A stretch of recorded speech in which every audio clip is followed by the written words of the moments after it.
Hi there, my name's James Kelly. Welcome back to Scott Goes Pop, and let's take a look at the new full-scale Scottish poll from Find Out Now, which is only the second full-scale Scottish poll that we've had from any company since June, I believe. You may have seen that I have an article in the National today about the poll. It's in the print edition. It's also in the website, so I'll try and remember to put a link to the online version in the information section of this video. There are independence numbers, of course, in the poll. Yes are on 52% and no are on 48%.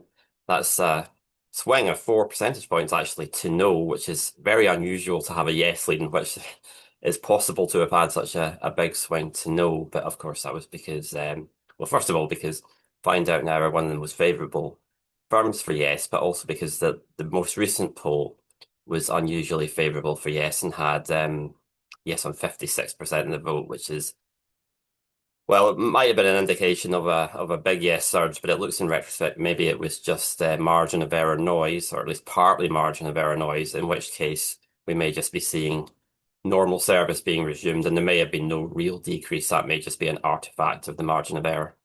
The Westminster voting intention numbers are arguably a little bit alarming.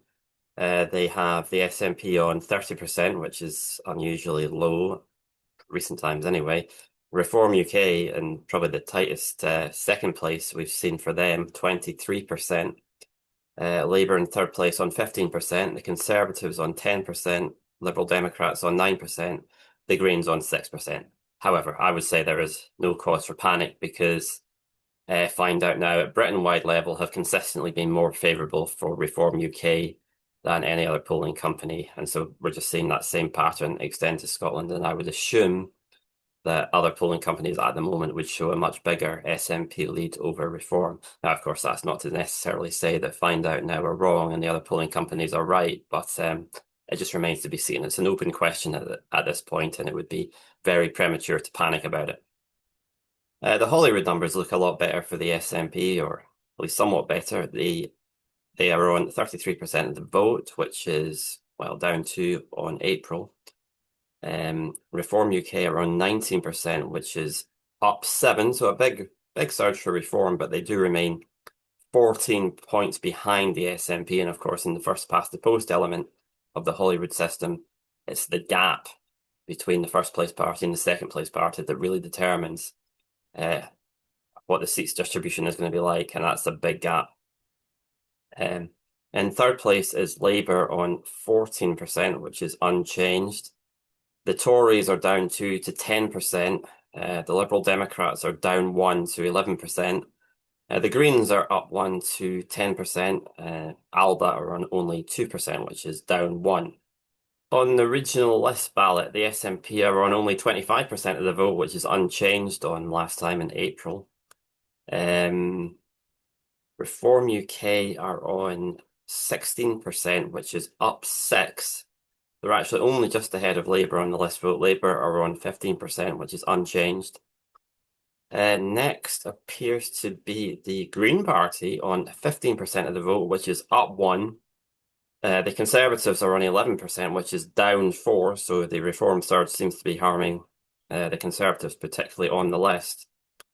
The Liberal Democrats are on 9%, which is down 3. And Alba are on 5%, which is down 2. And that's a heavy blow for Alba and from one of the only two polling companies that are ever favourable for them. Because as we'll see in a moment, that 2% drop means they would be wiped out in terms of seats. So in terms of the seat projection, John Curtice has worked that out for the National, and the SNP would take 57 seats, which is 8 short of the 65 required for a majority. The Greens, incredibly, would be in second place in terms of seats. They would have 18. Reform UK would have 17. Labour would have 16. Huge drop for the Conservatives on 13. And the Liberal Democrats would be on 8. Which means, of course, that there would not be an SNP overall majority, which is the target, the completely arbitrary target that John Swinney has unnecessarily set to claim a mandate for an independence referendum. However, there would be an overwhelming pro-independence majority in terms of seats. And I think the SNP leadership have really got to answer this question. What is going to happen in the very likely, well, not necessarily very likely, but the reasonably likely scenario that there is a pro-independence majority, but the SNP don't have a majority out on their own? Are they really going to come back day after the election and say, well, that's it, chap. We didn't get the number of seats we targeted, and therefore it's all over for another 5 years?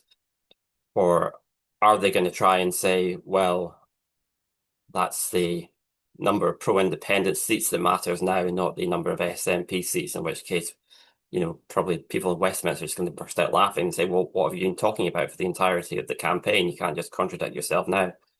I think we need to have clarity about what a pro-independence majority without an SNP majority is actually going to mean. And it's not good enough to just say we're not going to talk about hypotheticals or whatever, because this is such an obviously plausible outcome to the election, and it's what the opinion polls are showing right now. So we've got to address that. Long-term readers of the Scott Goes Pop blog will remember that I used to make a point repeatedly about Survation polls, because Survation polls used to always show the Greens much higher on the list than other polling companies. And I thought that was not accurate. And I thought the reason that Survation were getting misleading results on the list ballot was because of the way they phrased their list vote question, which used the word second vote. And to me, that made it sound like they're asking about second preference vote, and so people almost feel compelled.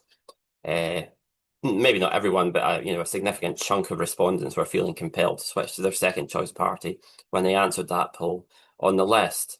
And it's very interesting to see in his the analysis that John Curtice has given to the National of this new Find Out Now poll. He's made an almost identical point about the Find Out Now question and the way that uses the words second vote.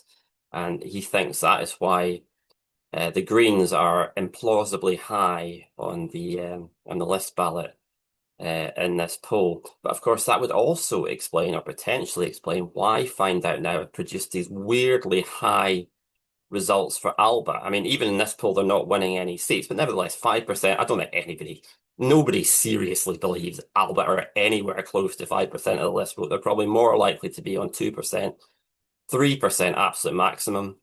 5% is just it's just away with the fairies stuff. So that is a potential explanation for this pattern we've seen. But Alba are not going to win seats even on 5% of the vote, it appears. And if that's the case, then I think we can safely conclude that voting Alba is a wasted vote.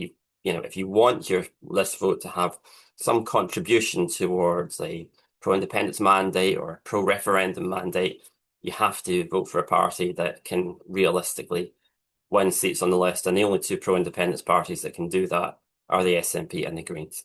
There is also a new, the weekly GB-wide poll from YouGov that's out. And so that has the usual interest in the Scottish subsample, because YouGov correctly structure and weight their Scottish subsamples. But I'll maybe deal with that in a separate video. I do just want to mention the new More in Common poll, though, because that has a big reduction in the GB-wide Reform lead over Labour. Labour are almost getting quite close to drawing level. And one potential explanation for that is that Labour are getting a reward, whether it's permanent or temporary, remains to be seen, for recognising the state of Palestine. And I know a lot of right-wing commentators in London will almost find it mind-boggling, and they won't be able to compute the fact that Labour can actually get a reward for doing something principled and constructive, rather than for bashing asylum seekers or withdrawing people's benefits. But nevertheless, that may well be what has happened, which is pretty incredible. Anyway, that's it for now. If you're enjoying this content, please subscribe to my YouTube channel. That would be really helpful. See you later.